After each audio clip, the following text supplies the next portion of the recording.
Pakistan cricket board 2025-এর champions trophy সম্পূর্ণভাবে পাকিস্তানেই আয়োজনের বিষয়ে অনড়, এমনটাই কিন্তু পাকিস্তান ক্রিকেট বোর্ডের তরফ থেকে জানানো হয়েছে। পাকিস্তান ক্রিকেট বোর্ড কোনো রকমভাবেই চাইছে না 2025-এর চ্যাম্পিয়ন্স ট্রফি হাইব্রিড মডেলে অনুষ্ঠিত হোক, কিন্তু বিসিসিআই অফিসিয়ালি ঘোষণা না করলেও কয়েকদিন ধরে শোনা যাচ্ছে যে তারা ভারতীয় টিমকে চ্যাম্পিয়ন্স ট্রফি খেলার জন্য পাকিস্তানে পাঠাবে না।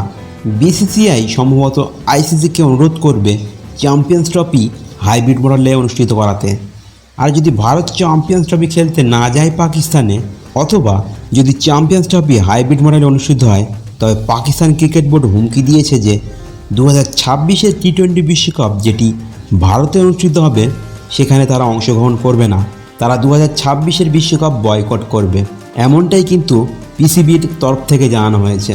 আর মনে করা হচ্ছে আগামী 19 থেকে 22 জুলাই শ্রীলঙ্কার কলম্বোতে আইসিসির বার্ষিক সম্মেলনেই এই বিষয়ের উপর সকল সিদ্ধান্ত নেওয়া হবে। আপনাদের জানিয়ে রাখি, 2008 সালের পর ভারত কখনোই পাকিস্তানে ক্রিকেট খেলতে যায়নি। 2023-এর এশিয়া কাপের আয়োজক দেশ ছিল পাকিস্তান, সেখানেও কিন্তু ভারত খেলতে যায়নি।